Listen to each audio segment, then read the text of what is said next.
You haven't adventured before, so you're really not familiar, but that's not just mold. There's something alive with what's going at the door.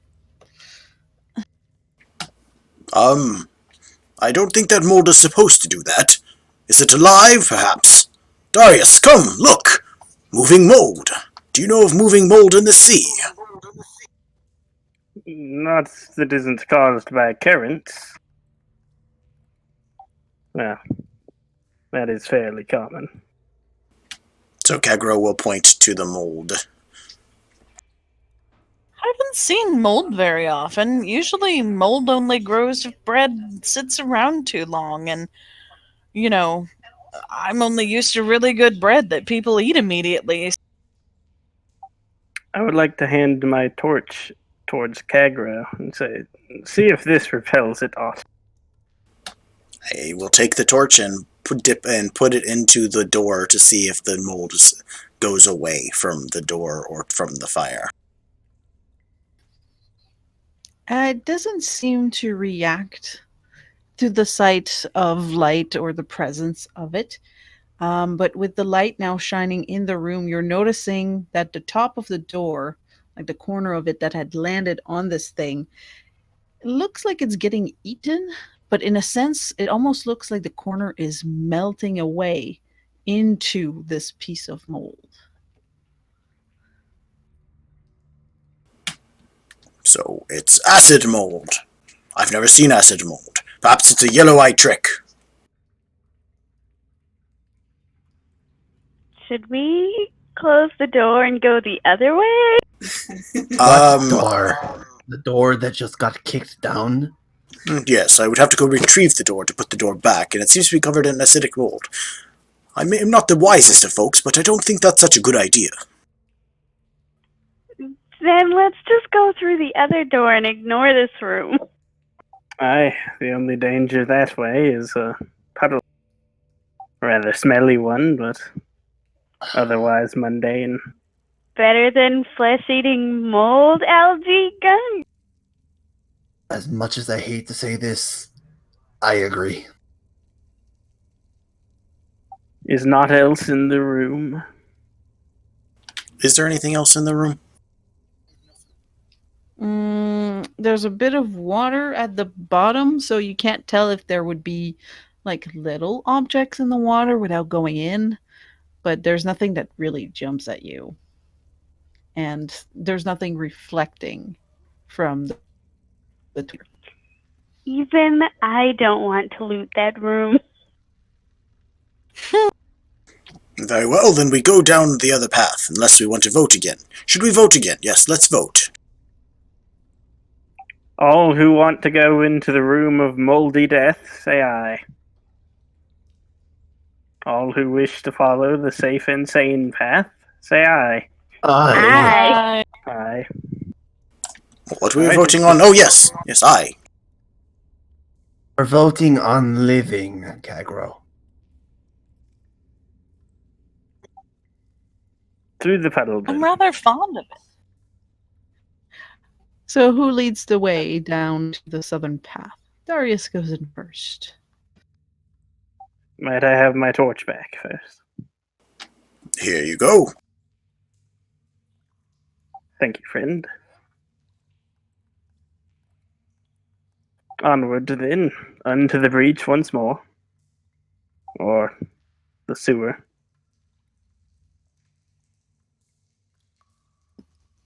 So you notice that the path goes down over 30 feet and opens into a room. There's no door, just a small set of steps. And from there, you see flickers of light coming from that room, from your position. Actually, scratch the torch. Perhaps TeaLeaf should go forward. I see light ahead. Very well.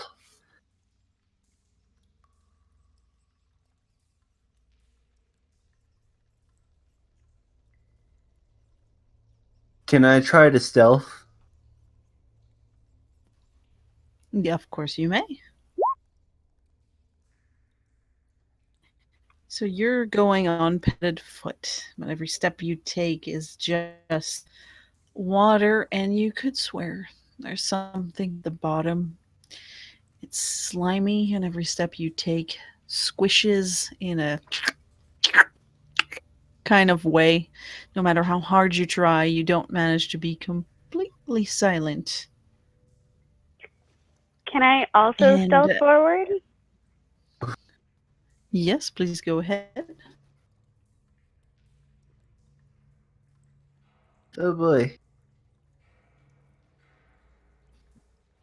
You have the same problem TeaLeaf has, except that he has, as he was going first and you went behind him, he just had the very poor timing of swinging his tail in the wrong way. You get a nose full of fur, and you're unable to stop a sneeze from coming. And as you do so, you hear a head.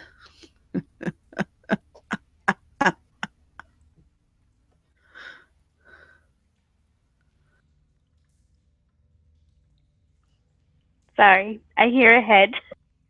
Yes, there was a laughing, I think. Sounded like a creepy laugh. Yeah. Right. No words, I had to. just a Sorry. low laugh. Well, it sounds like either our cover is blood, or someone told a very funny joke in the room ahead. I'd vote the former. Why don't we have the two least fragile people advance forward? Very well. I will step back into here. I don't think we have any least fragile people. Ah, I guess I'm hard that's as rock me. in a metaphorical sense. I suppose I can follow close behind you.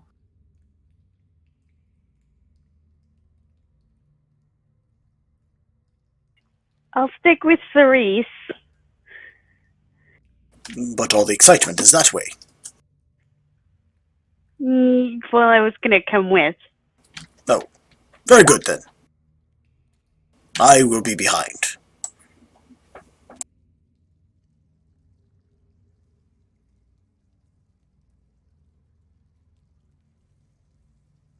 Sorry. TeaLeaf raises his bow and knocks an arrow.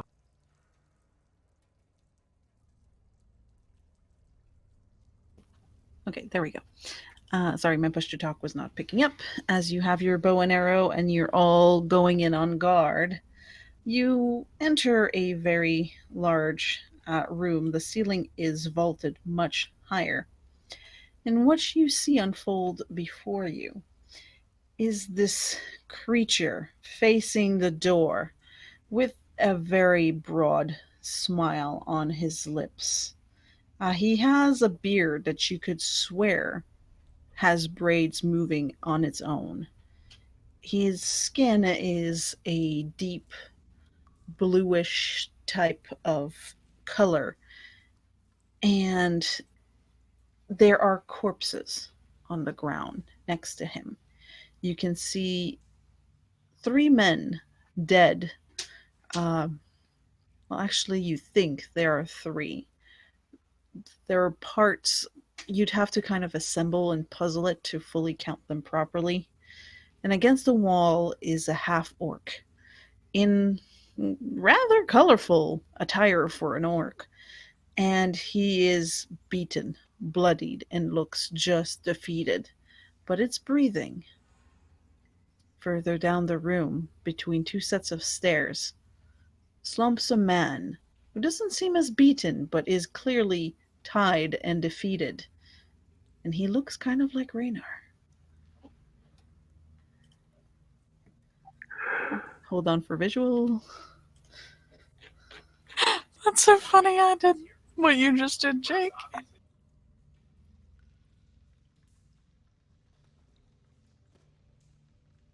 The inhale. Mm-hmm. I just didn't push to talk when I did it, so. Like, I did it, and then a second later you did it, and it was just funny to me, so. I'm adorable.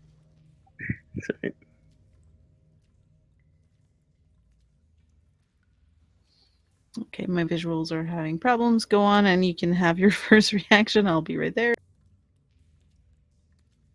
I'm going to step into the room. Actually, however far probably depends partially on where this dwarf dude is. Level my sword at him and say, "What manner of beast are you?"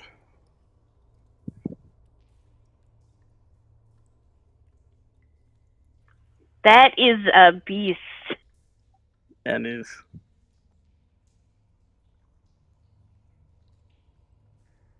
sewer beard. Got seaweed for a beard. That one guy, the one guy across the room was kind of good looking. He's supposed to be. Oh. He's like Raynar.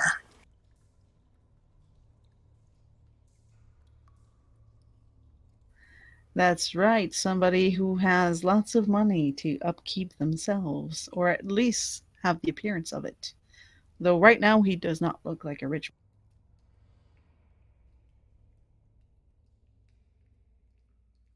I'll actually be one step further.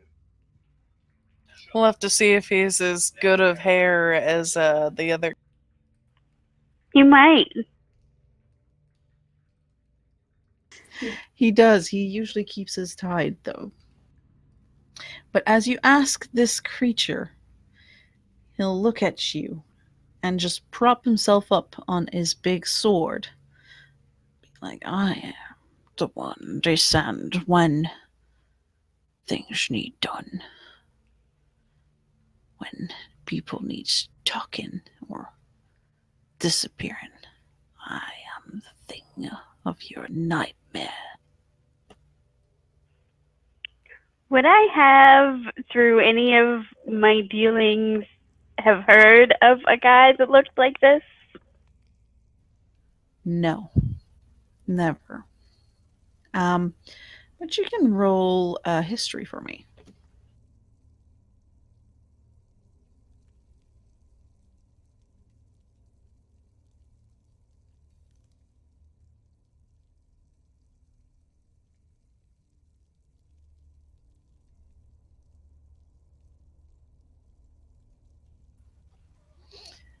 So as he makes his introduction, Darius, do you add anything to what he's telling you?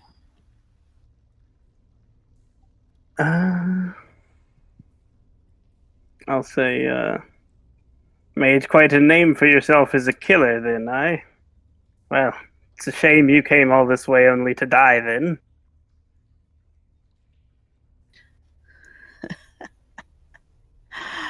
I die. No. You die. And then you will serve the master. As we all will. You're going to war, kid. That's a really neat costume you have. Roll initiative.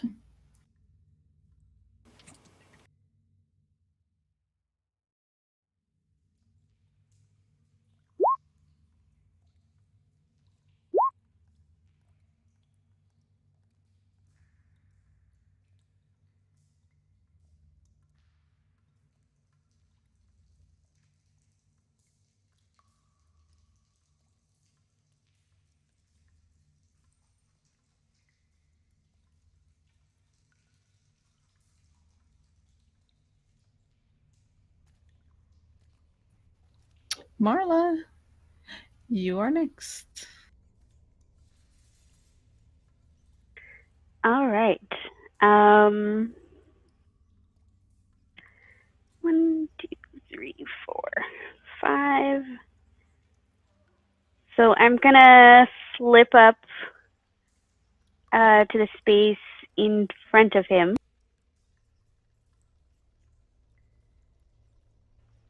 And try to stab him with a dagger.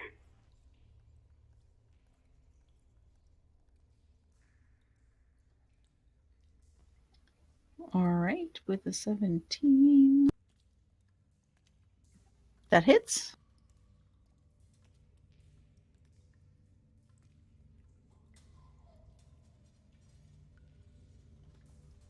So a total of...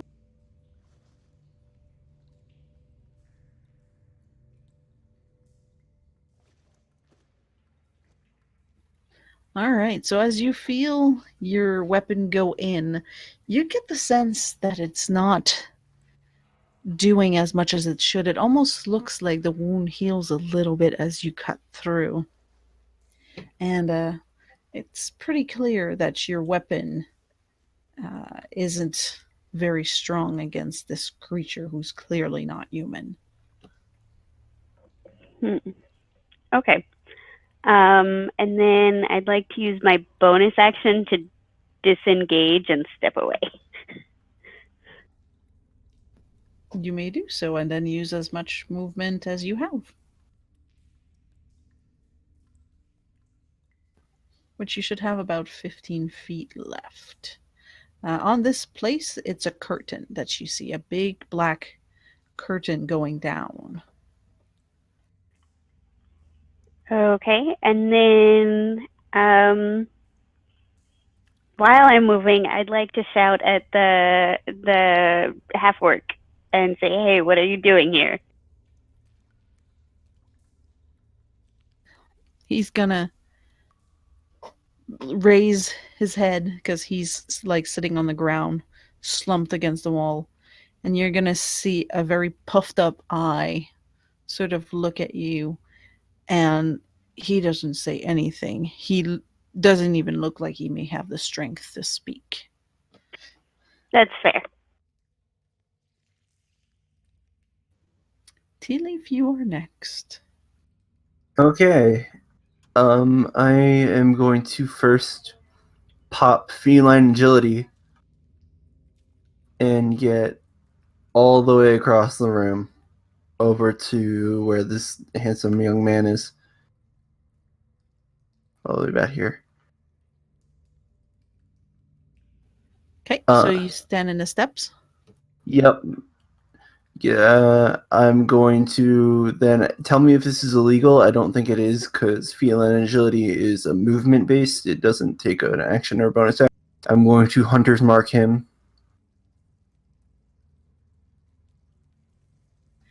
Can you link feline agility, though?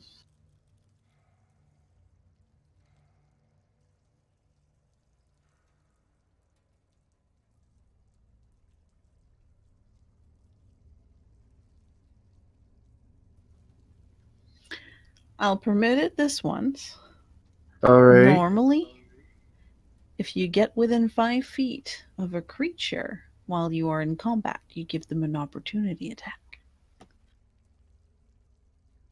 I'll take it. Whatever. I want to get to a better spot. No, it's like I said, I'll be okay this time, given it's in its cocky stance still. Oh, okay. It doesn't look like it feels very threatened. And you are here, you're next to this young man who looks kind of dazed, but is awake and conscious. Has some signs of injury, though he looks dirtier than he is injured. All right. Well, I'm gonna take after I take a quick glance at him. I'm again going to hunter's mark the guy that's the most prominent threat. He's conscious. He's not badly injured, so he's not ticking down. We do have a threat in the room, though. And then once I've hunter's marked him, I'm going to put an arrow in him, hopefully.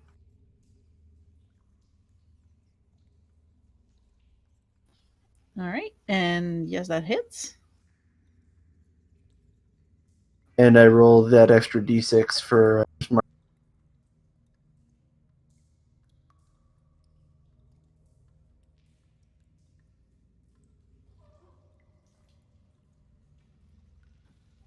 All right. By the way, I'll do it on your weapon. This way you can see how it's easy to automate with Roll20. Makes it a little quicker when you play. But you can add a hunter's mark and then you just ignore it whenever you don't want to consider it. All right, I see it. I can handle it. I'm sorry. Oh, don't worry about it. It's uh, everybody gets used to Roll20 at some point when we start. So that's a total of that. So you see your arrow goes in, but it's almost as if his skin is very sturdy. So it doesn't go in very deep. It just passes the head and sticks out out of his shoulder. And you'll just see him slowly turn his head your way. And it almost look owl-like the way he's able to do this further than a usual creature, and will just grin at you with pointy teeth, ear to ear, almost as if he's just glad you did that.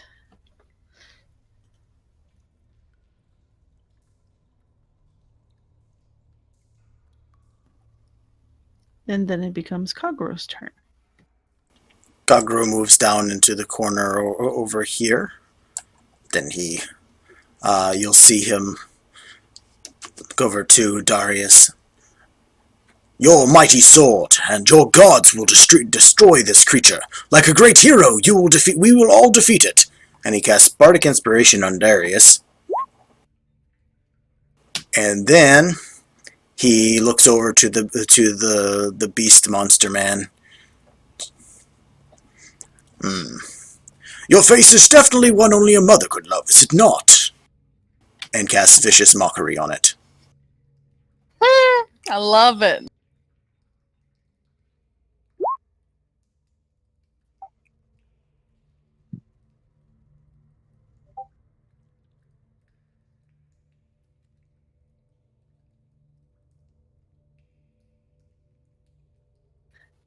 As you insult him, his head just snaps in your direction, and his smile fades, and he just looks kind of shocked. You even see his beard kind of droops, and he takes the full 4 points of psychic damage.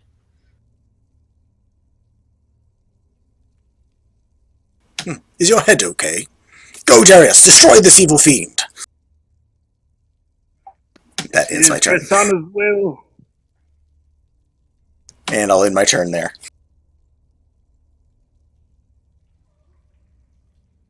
Right, I shall cast Divine Favor first. And then I shall channeling Persana's wrath. Hit him with the base.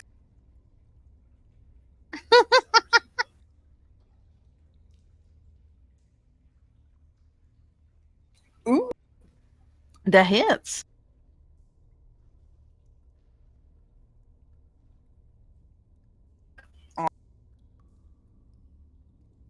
Still, yay. Your sword seems like it's having the same problems a lot of people are having. The skin is tough, but as it gets imbued with the light, it slices in just a little bit of that resistance away. And you'll just see him, without making a noise, have a bit of a twitch of his lips, and you can see a flash of hatred in his eyes as he looks at you for a second and takes it back.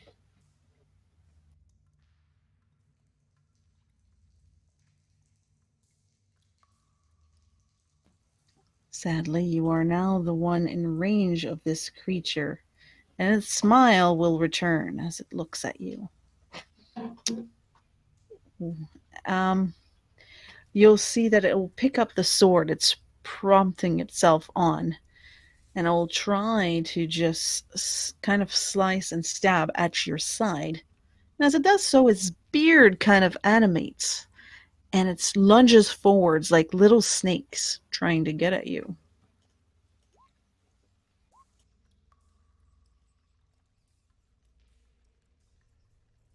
Luckily, it does not hit. Sweet. None of these manage to get to you. Your shield's able to block the glaive, which keeps him at a distance, and his beard is just simply too short still, not yet at the proper level of wisdom to reach you. And he'll When he just sees snarl. when he sees the beard start wiggling around, Darius will cry out, "Kraken-born fiend! From what hells did you crawl?" I crawled from the hell.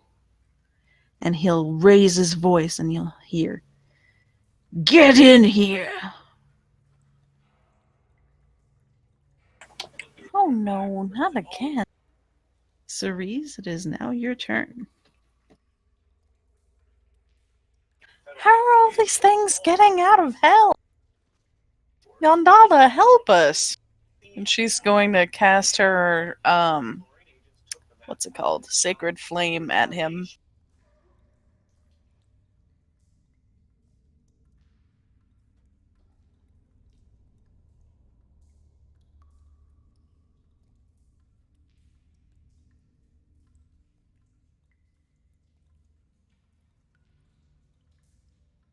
Oh, yay.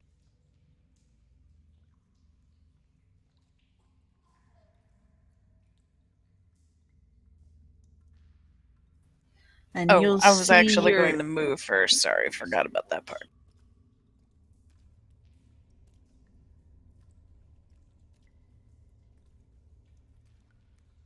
Sorry.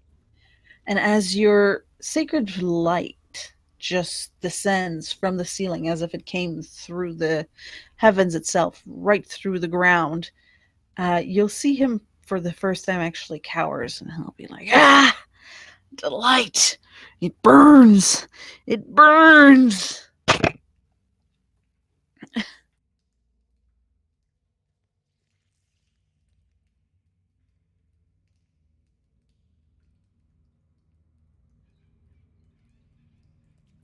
Was there anything else you'd wish to do? No, that should be it for me for this turn. As you hear this creature moan, the doors next to you swing open. And in comes in a woman draped in black and red cloaks. Her eyes seems to flash red for a moment as she scans the room very quickly. Without saying a word, she starts to make a gesture in the air. Let's see.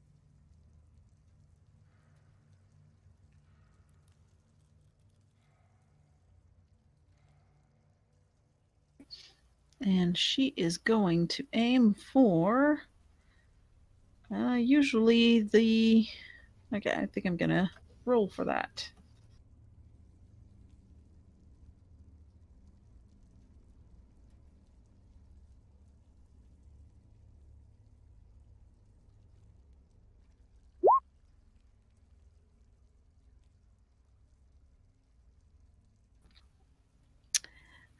She catches the eye of the creature, and as the bearded man calms, he casts an evil glare in Cerise's direction.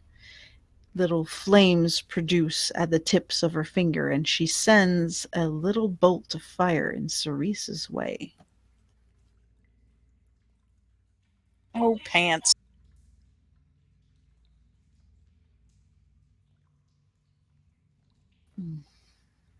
Little bolt of fire just goes whooshing right between Darius and Kag-Ro and finds its way to you, Cerise, hitting you square in the chest.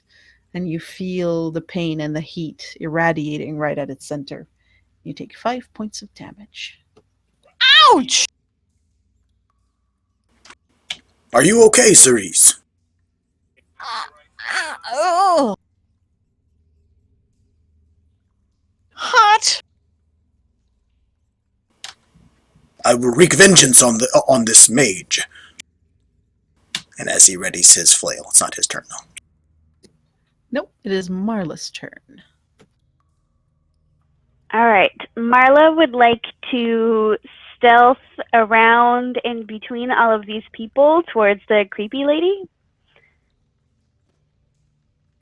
You can, yeah. Does she succeed? Yes, they're all focused elsewhere. Otherwise, it would have been higher DC. Yes. And then she will like to attack this lady with her dagger. Go ahead.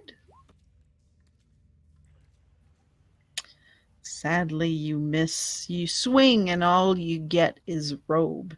It's so wide at the bottom that it's hard to figure out where her legs are, and she's apparently standing in a very odd position. But at Ah, this point, she sees you. all right. And with that, I will use cunning action and step back again. Actually, your stealth would have been your cunning action. You can't Oh, use a stealth check. okay. And then it becomes TeaLeaf.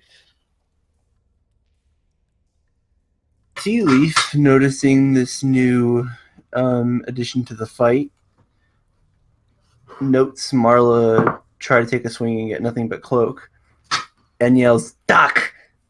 and readies an arrow for the. I'm not sure she needs to duck. I'd rather not hit her just in case. You're 6 feet tall and she's like 3 something. I'm Like, where are 3 you foot aiming? 3. I don't need to duck. I just want to make sure. She Please doesn't Oh, say it. thank She you. might jump into the air. do it for me. I'm aiming at a very broad and black target. Oh, All right. I will duck. Thank you for giving me an extra foot of margin of. I'm gonna keep my hunter's mark on him because I don't really have a choice, and I'm just going to try to put an arrow.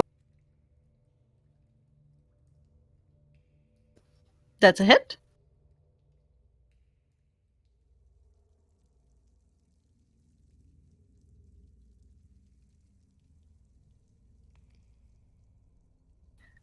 Your arrow goes not only in her shoulders, but you see the arrow completely go through and through.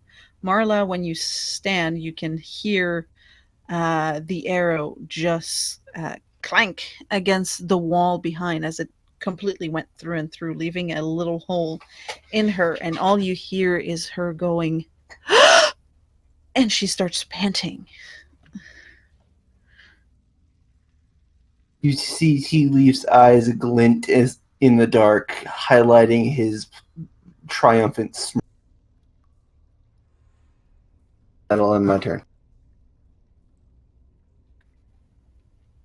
Kag-Ro, it is now your turn. As he said to Cerise that he was going to avenge the fire that got thrown at her, he starts swinging his two-handed flail around the chain around his head and goes for an attack on the mage woman. You dare not attack such a wonderful pie maker!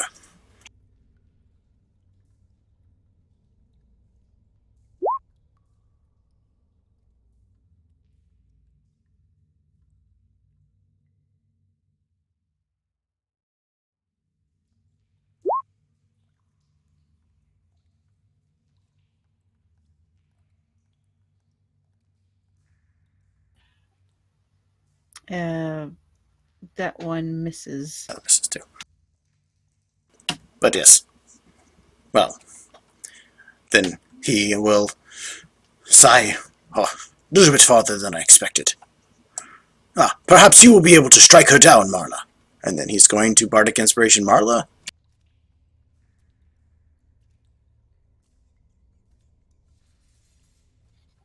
All right, so Marla, you have a bardic inspiration. We'll count cheering instead of singing, given your profession. And that ends my turn. I don't have anything else to do.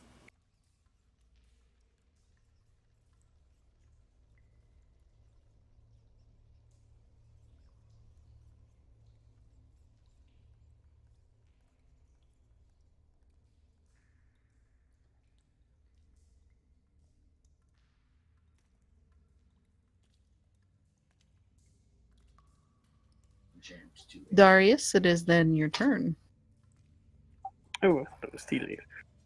Right, I shall say, if it is from the hells you crawled, then, fiend, I shall send you back.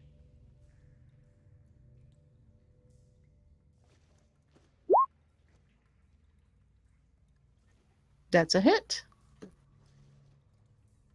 Alongside that, I would like to cast this, then. Wait, do you have not have a concentration still active, or is it until one hit? Oh no, it's still active, but it's a smite, which I assumed wouldn't break concentration. I shall check. Concentration's only broken by another concentration spell, right? That is correct. Or by getting hit. Well, yeah.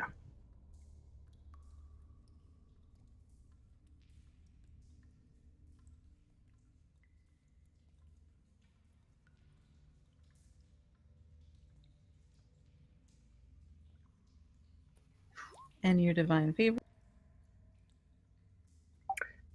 Is he actually a, demon? Because I believe it does an extra d8. Oh, or a fiend, I guess. Yes, so you get an extra d8. Ooh. Oh my god, that's a lot of damage. Love it.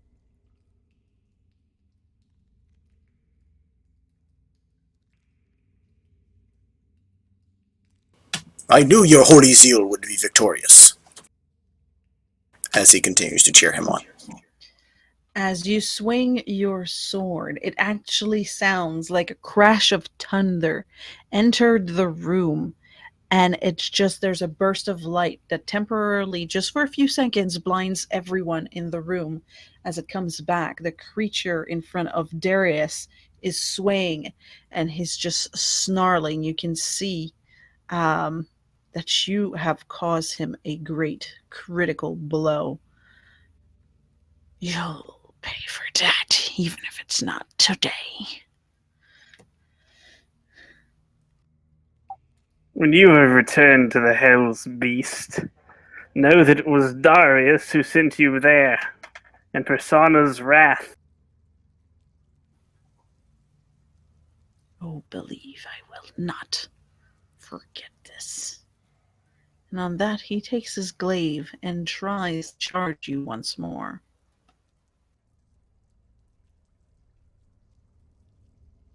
And Misses does again. not succeed. And once more misses completely. You'll just see he kind of swings his free hand and gives a bang to your shield. Nothing that hurts. It's just like almost like a tantrum and a rah, as he's completely angered by the fact that you got to him, but he can't get to you. And it becomes Cerise's turn.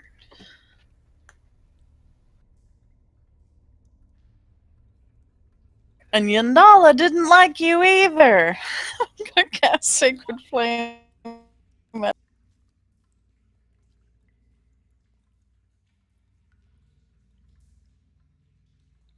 Trying to find it, sorry. Well, it will hit. Yay!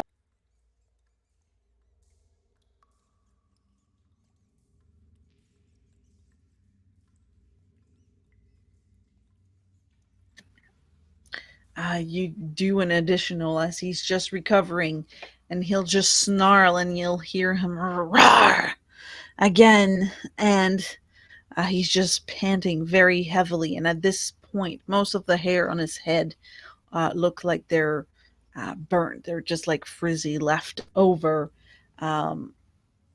There's ashes that look like they're pooling at his feet, mixing in with the sludge that's just covering the ground in the area. And he has to prop himself on his sword, not for appearance this time, but really to hold himself standing.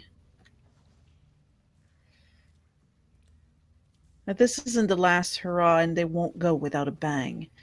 You'll see the woman recovering from the arrow, nothing but hatred in her eyes. She says nothing, but she turns around her body fully to face Marla, and she'll put both her hands in front of her. As she does so, you can just see her whisper under her breath some arcane language, and a big cone of fire comes out, engulfing Marla, TeaLeaf, and Floon. Roll a Eee. dexterity saving throw. It does.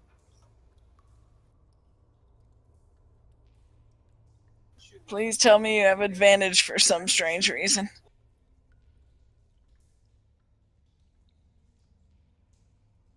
Not Flan. Wait, can you do Bardic Inspiration for saves? Why don't you use that reroll? Because You I can didn't do fail that. it. Yeah, you have to It fail has it. to be a critical failure. I believe Bardic Inspiration No. counts for saves. No, that's what I said. I said I gave you a free reroll whenever. Your reroll is for critical. That's your thing. But because earlier, when she sneezed, she should have re-rolled and I missed it. So I'm kind of giving myself a bit of shot in the foot as a DM and giving a plus to the player's compensation. So I'm permitting okay, I you missed to that, I'm have sorry. that. So I can re-roll this one? Well, no, I just take your 24 because it's considered your second roll. Okay. You'll still take half damage, though. Oh, ouch. That's better than everything. True. Because full is going to be crazy. Floon is down, so he doesn't even get a dex save. He's hit by that.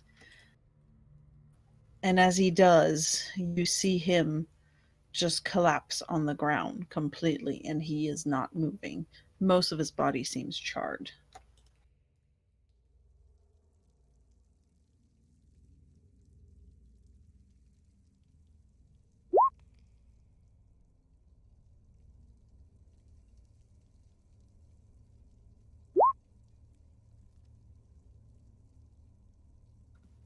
And T, you take the full brunt of that attack, which will be 12 points of fire damage.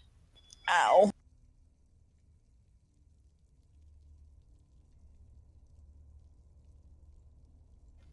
And then it becomes Marla's turn as you have the flame extinguishing on you. Marla's mad and is going to stab with all her might.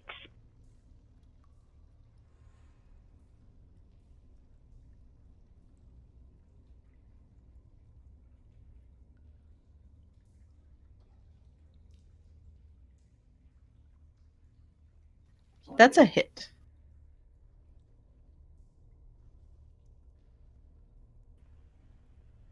Plus I get the 1d4 for inspiration here, or is that on the other roll?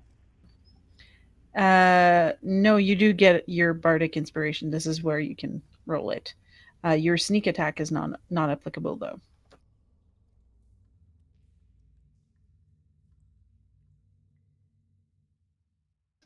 But that inspiration, that last bit of cheer, along with how angered you are, is just enough to strive through. At your height, I'm giving you the choice of saying how you take her out with your dagger.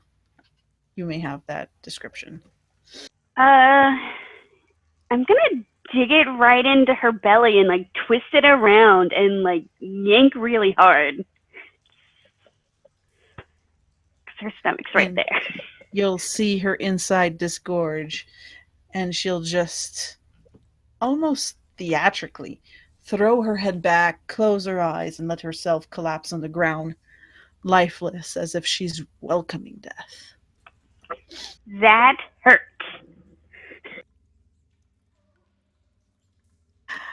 T, it is now your turn. T is currently in fucking agony. He just finished putting out the last fire, and he looks up just in time to see Marla off the person he was about to shoot. regaining his concentration, he focuses again on whatever the hell that thing is over in the distance and tries to put an arrow in.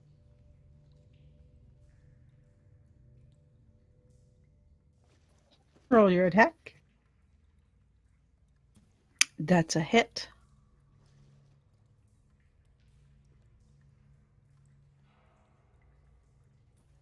And with that hit that goes very in deep, you see that whatever sturdiness was in the creature's bones and skin was torn asunder by all this radiance that was just attacking its very essence. The arrow seems like it's about to go through and through, but he still have just enough of that sturdiness to stop it. And Darius, you just see the point of that arrow very close to your face before the creature collapses on the ground. You're no longer in initiative. Oh my. Not as tough as he seemed to suggest. Is everyone alright then? Not T and not that guy. And Cerise is gonna run over. You've been better.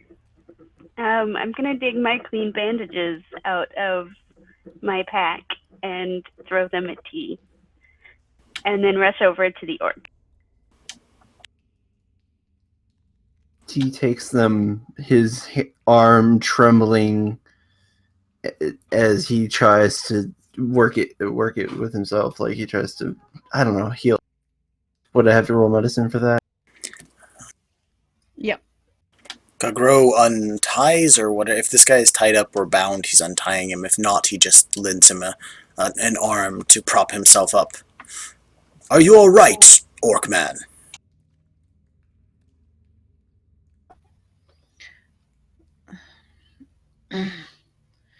No, not yet. I'm fine. And he pushes your hand away. T, What with 11, you happened? don't have enough to regain, but it stops the bleeding, and though you're not regaining health points, you feel a little bit better. Okay.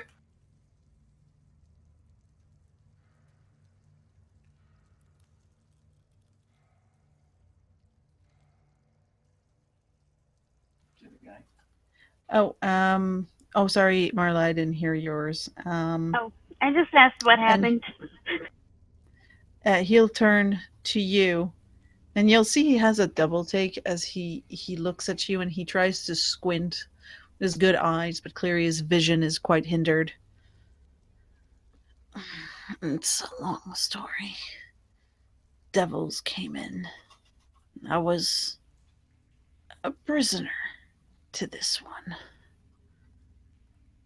I have no intention of fighting any of you. I just wish to leave. I mean, that's fair, but I'm pretty sure that the Zentarum were involved.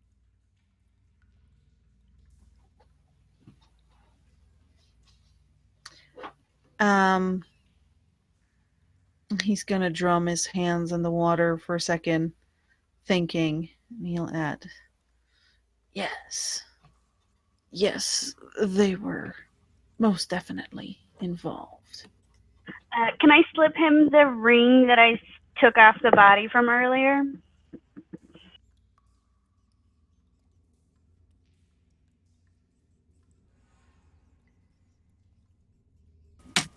Well, you seem fine enough, though. I suppose you'll survive. What is this thing, anyway? You said it's a devil. And then Kag-Ro will kneel down by the dead corpse of this thing and start kind of poking and prodding at it and looking at its weird barbed beard and just kind of studying it.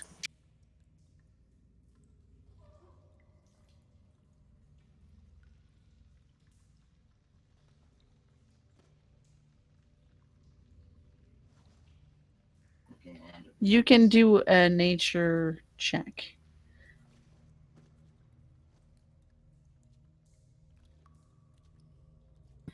Okay, Cerise, when you're trying to heal Floon, are you using magic or the same thing kind of TeaLeaf is doing with bandages? No, I was definitely. You're cutting. Oh, Yeah. sorry. I'm trying to use magic. Okay, which spell are you using? Now you're cutting out. I'm sorry. Oh, sorry. Which spell are you using?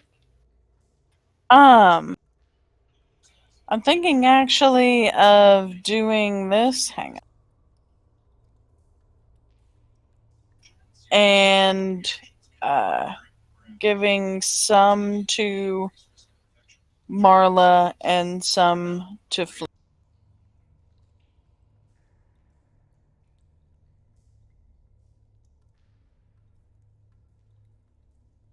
So that would be How are 10 you? points. So Okay. I would give 5 to both, I guess.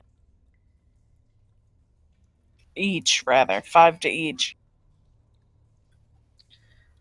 You'll hear Floon gasp, but he doesn't open his eyes. He looks like he's asleep for a moment or just unconscious, but he's once again breathing more normally, and his eyes are kind of fluttering.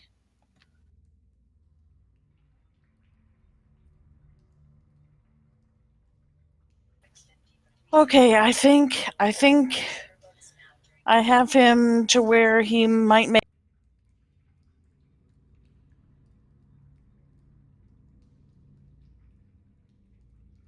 Oh, look, as he sees Cerise pass behind him. Oh, the others are here. I found a door as they walk by him, going to the room of the summoning circle. The door, as you look out, leads to a tunnel of the main sewers area with the water flowing. And looking across, you're noticing a little ball of jello rot that is very familiar. You're able to realize this is like a shortcut to the entrance where the area where you first entered this section. Oh, it's the way out. Hey, look at that.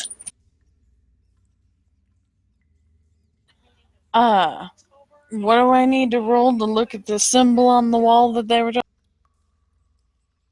Yeah, roll a religion.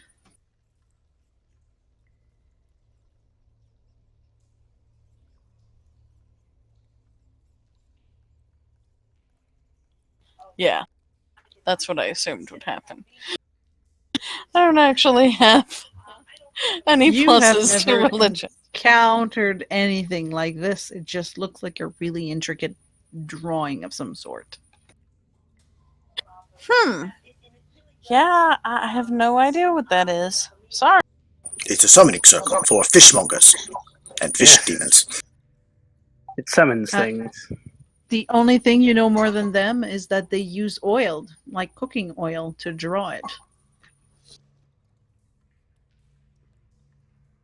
They drew it in oil, apparently. That's very strange. Hmm. Perhaps Perhaps. they could not obtain the proper summoning ingredient. Or perhaps the oil must be lit on fire for the ritual to take place. Oh, that's very clever. I don't suppose anyone has any spare parchment and an ink pen or charcoal. He points to your torch.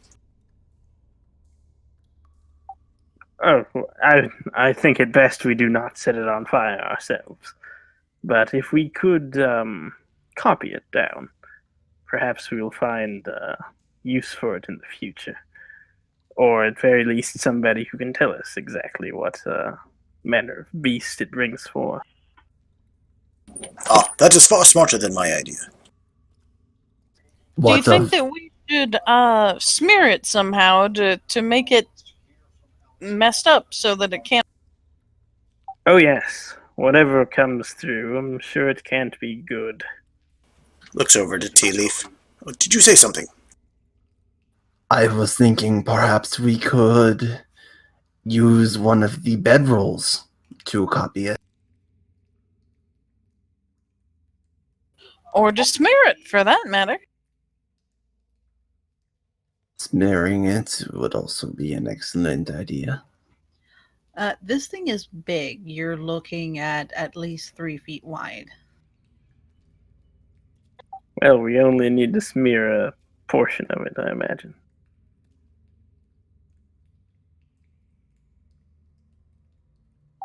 But I don't suppose anyone here has paper then.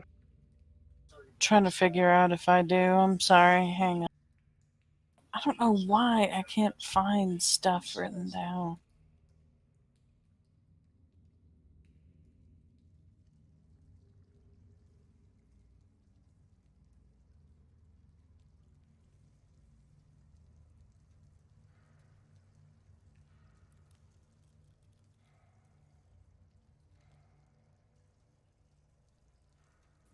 So if anyone has any kind of parchment or anything that would resemble charcoal, maybe a piece of TeaLeaf's body, might be able to Oh no! on the bedroll.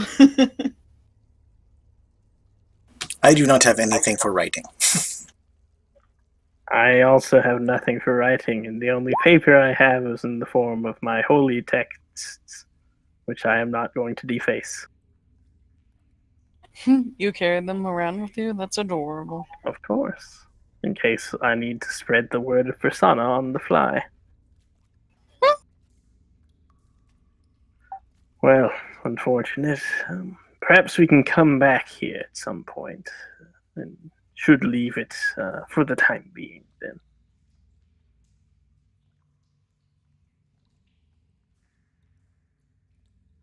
I agree. It's startling to me that I am now used to the stench that.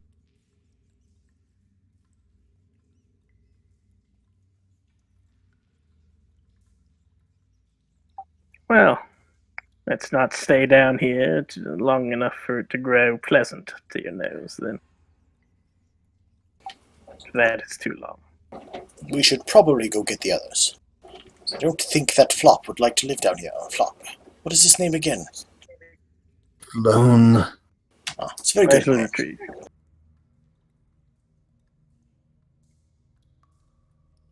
Marla, Floon, we found a way back. Floon looks very happy at the distraction, and he's like, "Oh, good, my good fellow, good job, good work." And he pulls his shoulder back and walks past you very quickly, and kind of pats you on the shoulder, and starts to head in the room looking for that way out. Oh, I hold up a hand to That stop him. weaseling weasel, the weasels. Hold. Do you have any parchment or an ink pen, perhaps? I have ball bearings. There's a wizard here. Surely there's something papery around.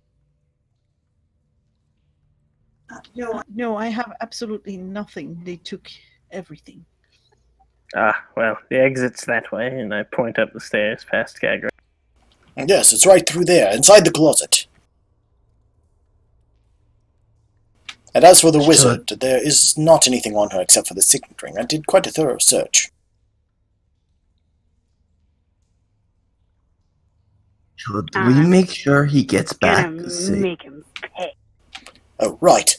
Oh, Flog, wait up.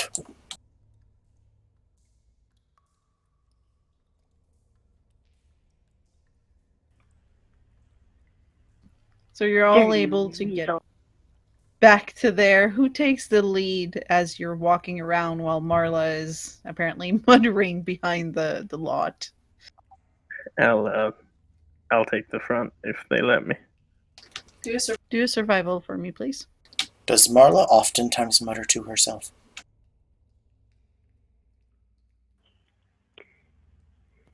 I'd imagine not usually, only she can answer. And Darius, you're able to retrace your steps, actually almost as if you memorized them. So you're out of here within 20 minutes. Hurrah! Back to the world of light once more. I must say, I will miss the damp darkness, but not the smell. Or for you.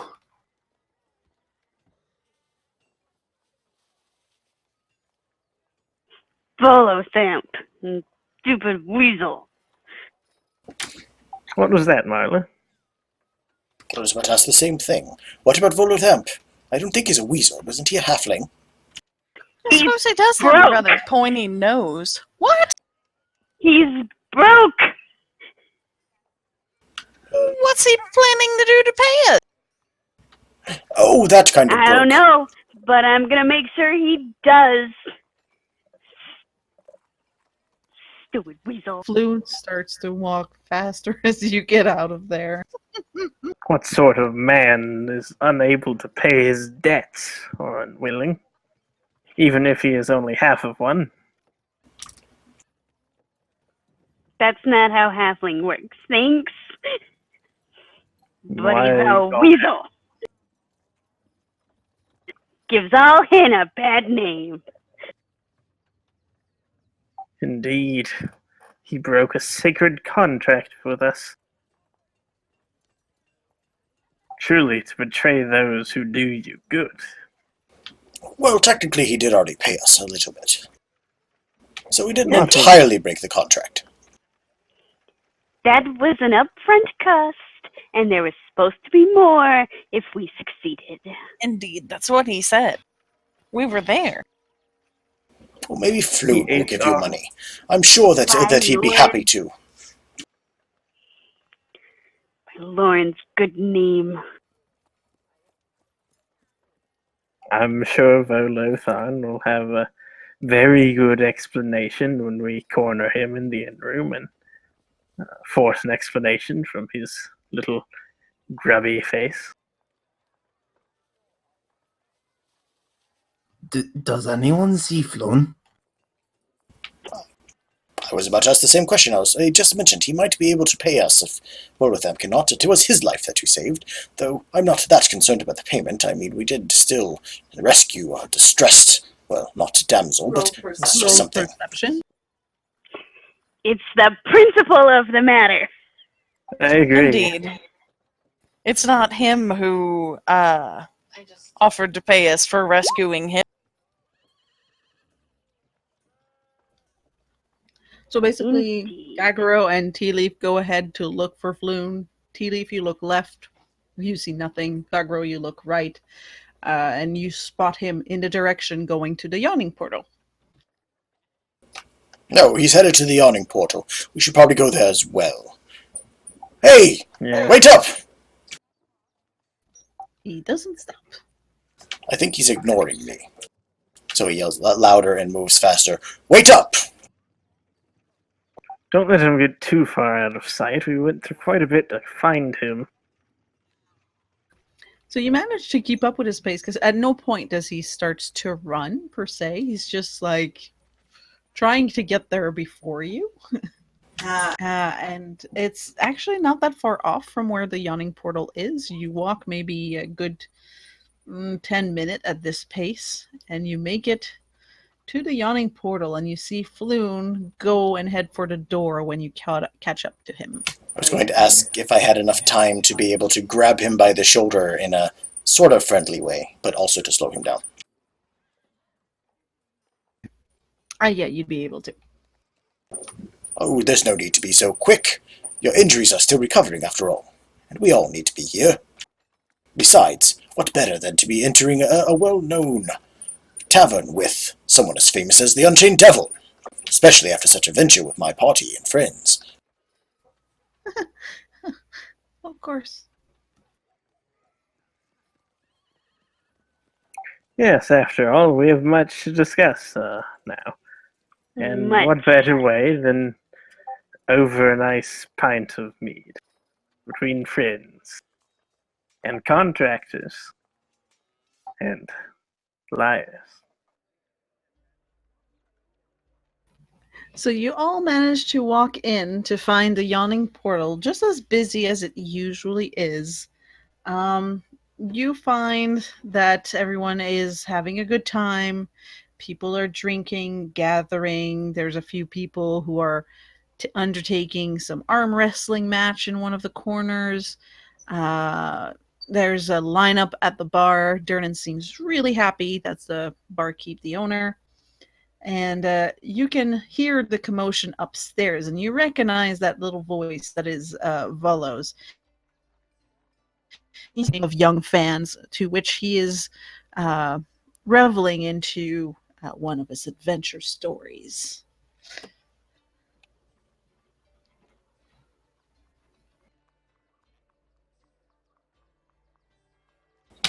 Kag-Ro sort of leads Floon up the stairs to where Volo is, and waits for the others for a moment as he turns around to see where they are. If they're close enough, he's going to talk to Volothump. Hello! Yeah, Darius would have been at his back the whole time. We found your lost noble, and he sort of pushes him forward jovially, like with a sort of hit on the back. Might be harder than expected. Yeah, Floon will stumble forward a little bit, and you'll see Volo completely clueless, and he'll turn, and a big smile will greet him, and he'll turn to the kids. A little later, lads, I have a crowd to entertain. Then, Floon, my friend, and he bolts forward to give him a great big hug. Everyone, ale on me. Let's grab a table. Are you sure you can afford that?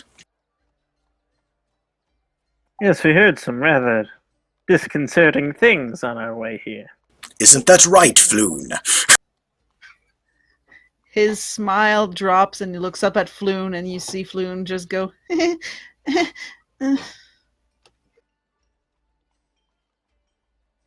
By the way, this whole time, Kag-Ro is also smiling very broadly at him. Well, we know that can't be true, right? For such a well-celebrated and famous author. Follow me, follow me, follow me. You'll see. And he leads you to a table in the corner. Did I hear Marla? I didn't. I heard, like, wasn't sure. I was just gonna say, how's that book shipment of yours? Now it's follow them, starting to give a little. Just follow me. Lead on, friend. We aim to keep things civil. Cerise is gonna whisper to Marla as we walk. He's beginning to sound like a weasel, too.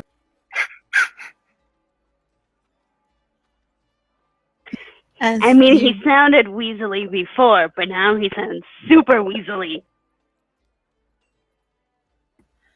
I deserve that. I deserve that. Take a seat. You're correct. I am broke. And I could still afford the ale for everyone. You just put it on my tap, and you'll see Floon's look sort of change. He's like, wait, you've been piggybacking on my tap again? And Volo's going to shush him.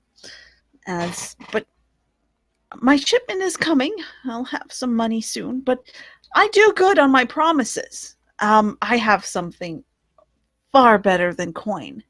And he reaches in his satchel and puts down a tube on the table, but it's a very large one. As he uncaps it, he pulls a big roll on there. I have a manor. Troll Skull Manor. It's yours. It's far more valuable than anything I was going to pay you. And if you're willing, I could do the sign off right in the morning. I'll even have somebody watch my room. I don't mind. You just have... I'll give you the key. You can go and investigate it, and if it's to your liking, it'll be compensation. What say you? What's the catch? Is the catch the reason it's called Trollskull Manor? Cerise and Marla, roll a history on that. Okay.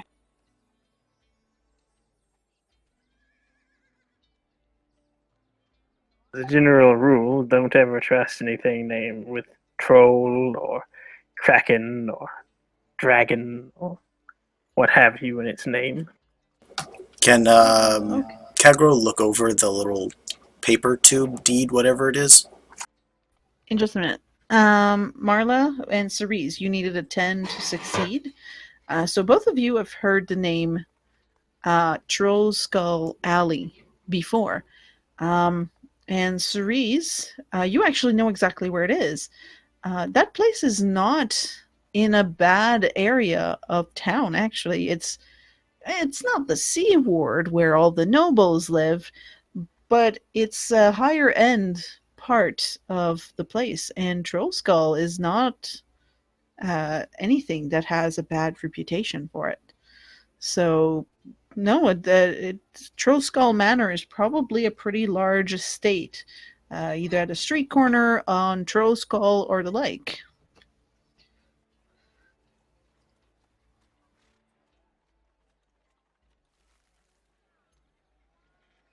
Wait, say that last part again, I'm sorry? You can pretty much estimate that it's a big estate, either at a street corner of some sort, or something that would be kind of prominent on Troll Skull Alley.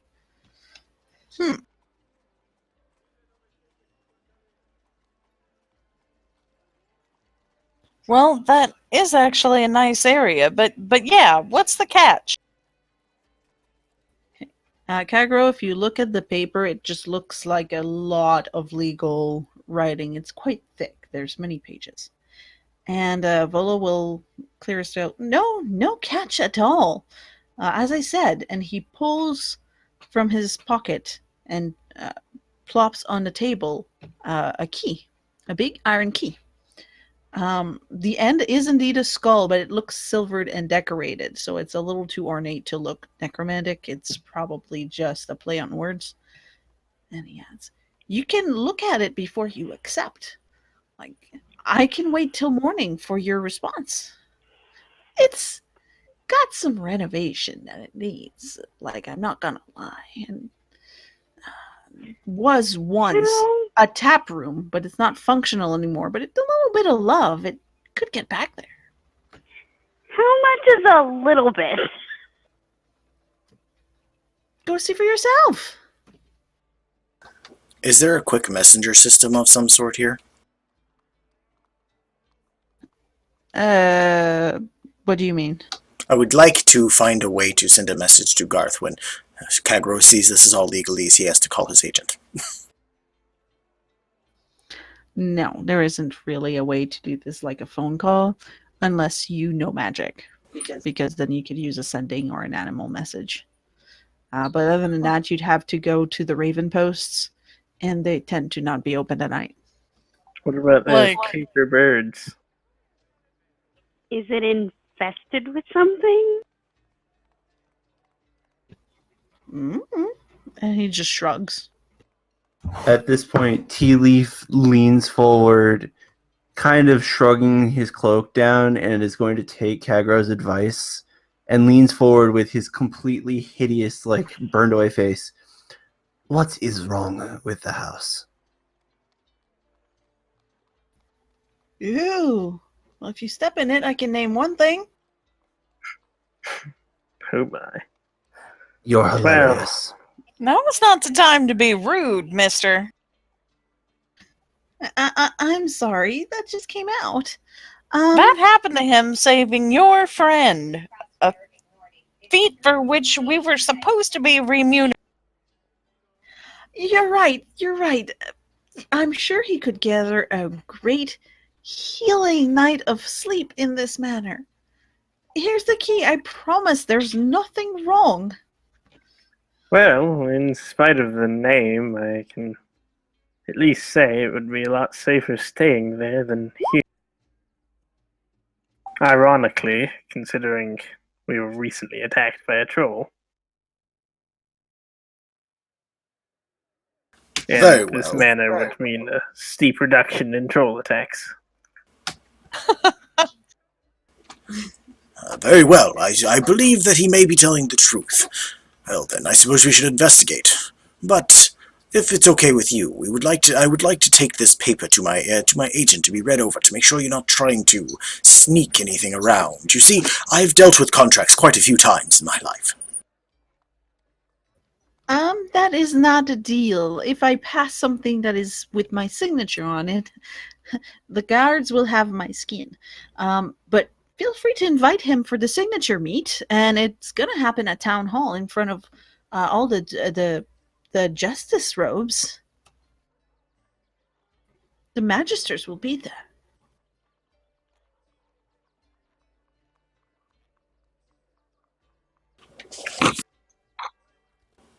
I don't think we're going to get much better a deal in this situation.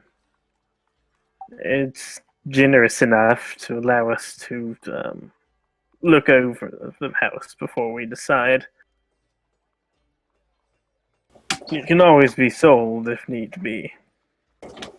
That is a good thing. And he looks over to Volothamp and says, "Just so you know, if you end up trying to give us some sort of false deal or you are lying, I will ensure that your reputation of being poor and losing your robberies is spread throughout Waterdeep.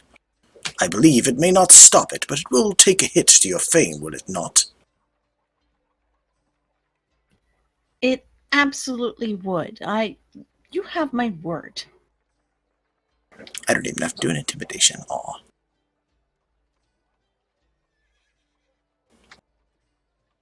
Very well, then it's a deal, though I advise that we rest for the night. As you can see, some of us have taken a lot of punishment in achieving this goal, or the mission that you gave us. So then is the plan that everyone retreats to their own side for the night, or are you going to try to spend the night at the manor? Well, if something kills us in our sleep, then there's little we could have done anyway. So we might as well look at the manor, yes?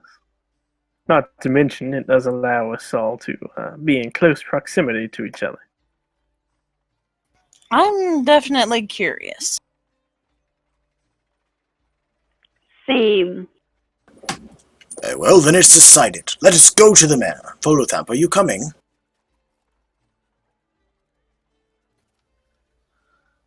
No, I have fans to keep on rejoicing, and I promise them I'd be back. But, and he pulls a map and displays it on the table and starts to give you direction to get to Trollskull. Doesn't Cerise know exactly where it is? I know where the road it's on is, apparently. Yes, so you would have no problem. He doesn't have to start giving you a bunch of direction. He just points at the street and kind of locks where the manor would be.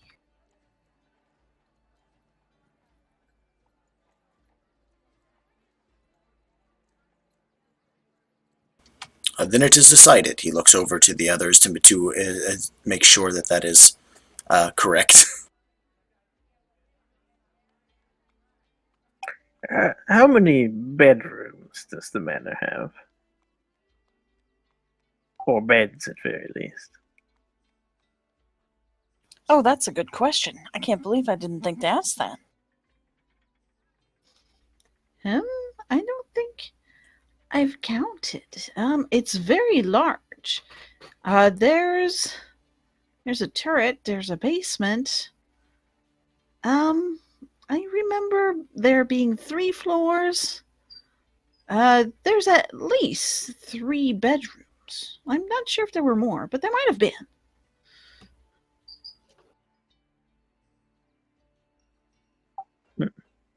Well, I'm sure it'll be enough.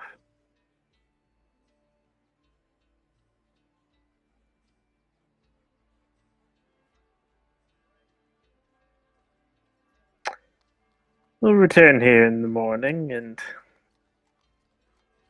decide whether or not this reward is satisfactory. We're sure you won't skip town on us, right?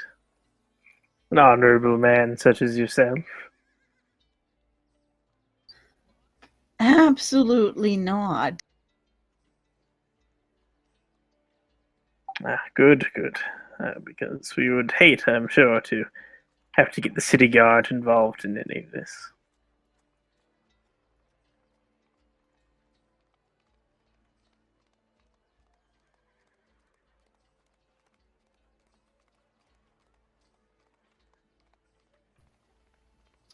All right. And with this, as you start to head for the night, we have completed the first chapter of this adventure as you are heading out to investigate this manor that you wish to see. I'll provide you all a map that you can view when you're not at the manor.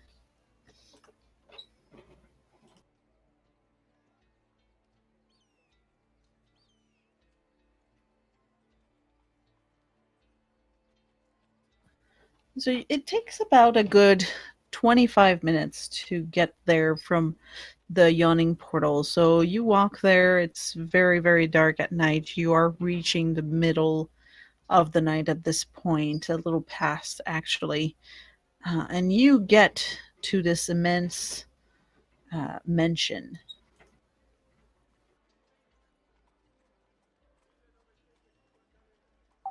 I wonder what it's like on the inside. Do you think it was made for half-men? I do not think so. It looks rather large, and the doors seem to be average-sized, though definitely not for double men like myself. True enough. But This looks like it needs more love than a little bit.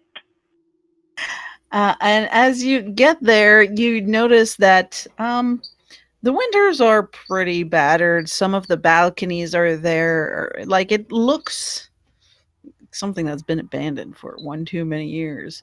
Things are creaking. The gardens, most of the plants look a little dead and uncatered to. There's vines growing everywhere. But getting closer, you see that despite all this look of abandonment, it's sturdy.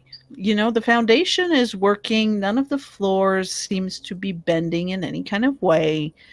Um, a little bit of work, good coat of paint. The most expensive that looks to be on repair so far would be windows, because glass is not usually all that cheap. And the gardening could use a lot of love. But on the outside, you know, the first appearance is worse than it is up close when you start to look at the details of it. You soon find that the door under the balcony is easily accessible. This reminds me of the fishmonger's tavern that you were quite fond of, Marla. Yes, a little larger though, a bit more comfortable.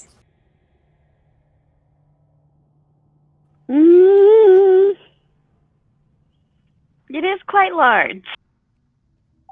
well, it's a bit of an investment, but he's probably not going to be there when we go back.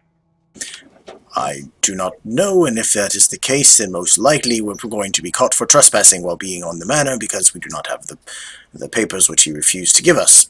But, still, before I make any real estate purchases or big financial decisions, I need to consult with various people. I have people that help me with this sort of thing.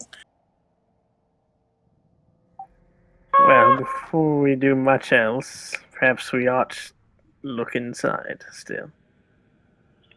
I don't think anyone's going to be concerned about us trespassing in this place.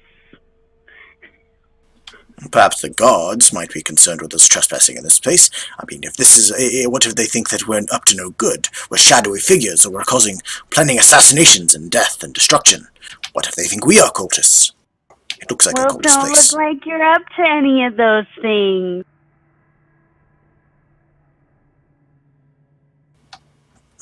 That seems like a very good idea. And you'll see him try to make himself look very not suspicious by looking super suspicious.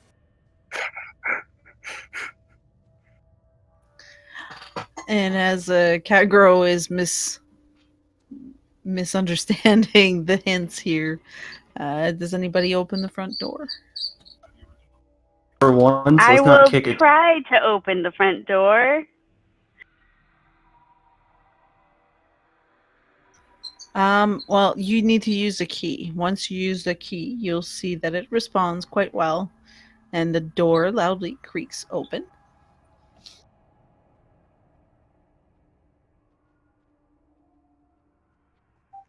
Well, needs a little oil on the hinges. Add that to the list.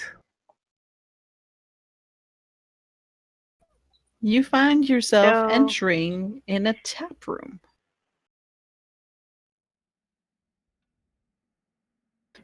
Most of the furniture in the tap room is a kind of a little broken.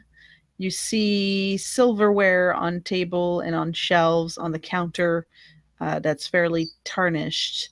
There's some casks of wine or ale or something lining up the wall close to the main counter. Um, Other than that, the place is empty. All you'll find is a couple of rats scurrying on the ground, some dust and cobwebs.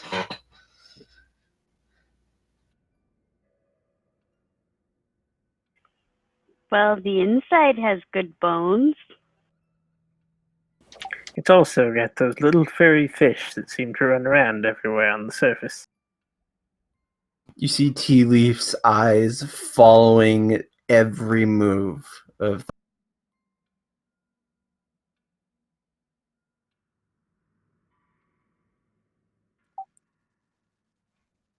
Do you keep them around, or do they just find their way in here? No, would you like to eat them?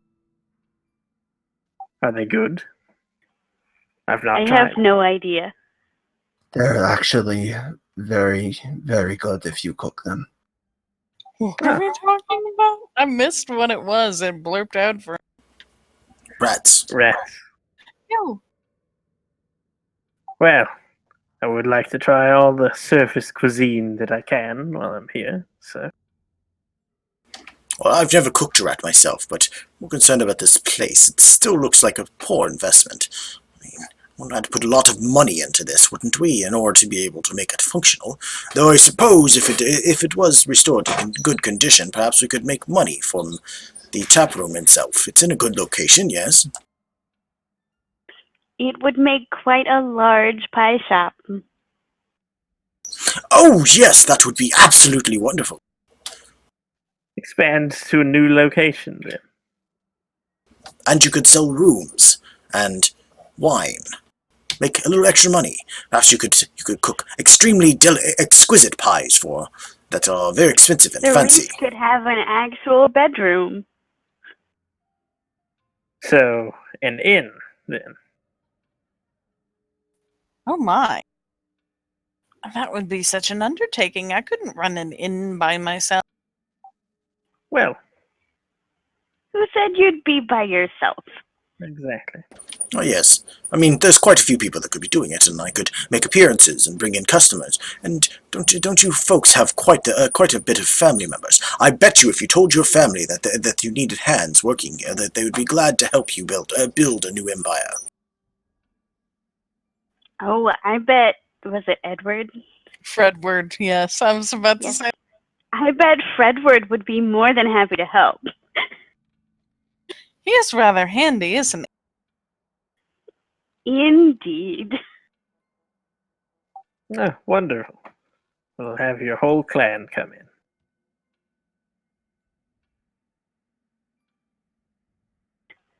Is the...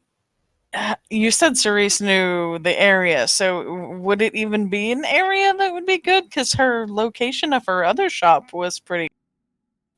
The traffic would be less, but sometimes you get problems at your pie shop from having too much traffic of riled up people that may sometimes break your outside signs, or you get people that walk in and they're completely drunk in your small pie shop because they're celebrating a win on a match or other events, because a wrestling match is definitely not the only thing held at the Coliseum. And it can get a little rowdy. You've had to fix your furniture on more than one occasion. You get the sense that at this place, you would bargain, trade one for the other. You'd have a little less traffic, but you may have higher quality traffic.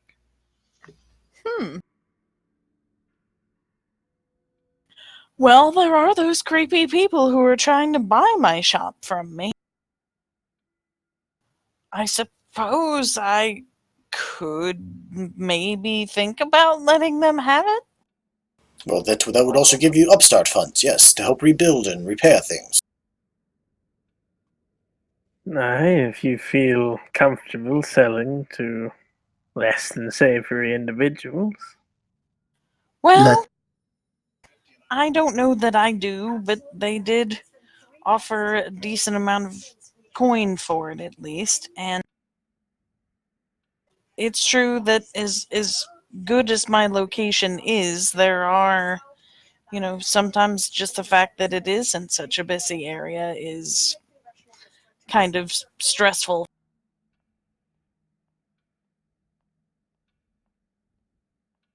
Hmm. The occasional drunken bozo and that sort of thing.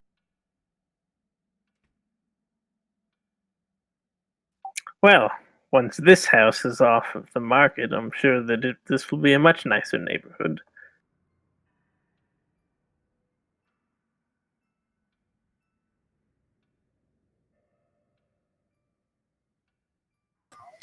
Well, yeah, I mean, fixing it up would go a long way towards improving the general look of the whole.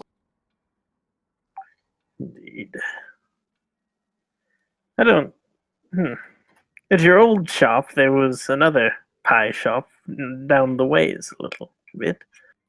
Are there any nearby here? You might lack in competition, perhaps. Didn't we get that shop closed down? I think, out of. Yes. That's true. Yes, Yeah, But we did. That was in the prelude or whatever. the most cutthroat of business halflings.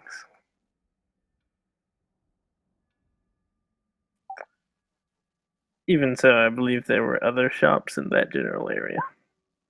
Oh, yeah, that's true because I can't remember the details, but.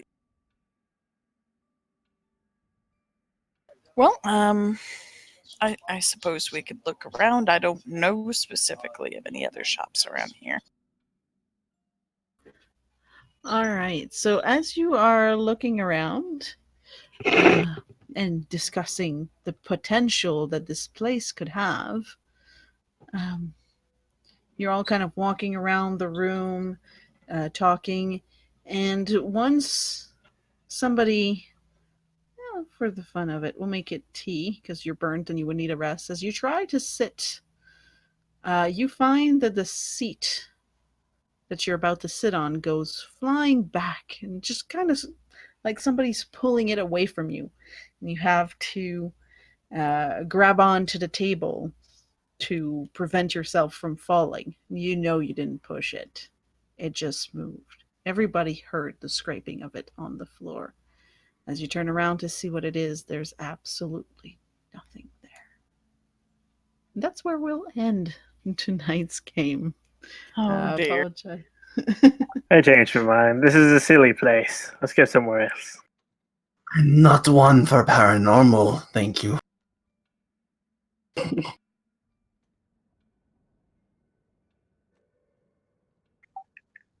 sorry, I didn't mean to interrupt. But, ooh, I like that. Spooky. Haunted houses are fun. It's like that, one, sorry. Go ahead. It's like that one level in Vampire the Masquerade. Maybe. Hopefully we don't get that pummeled with items. Only time will tell.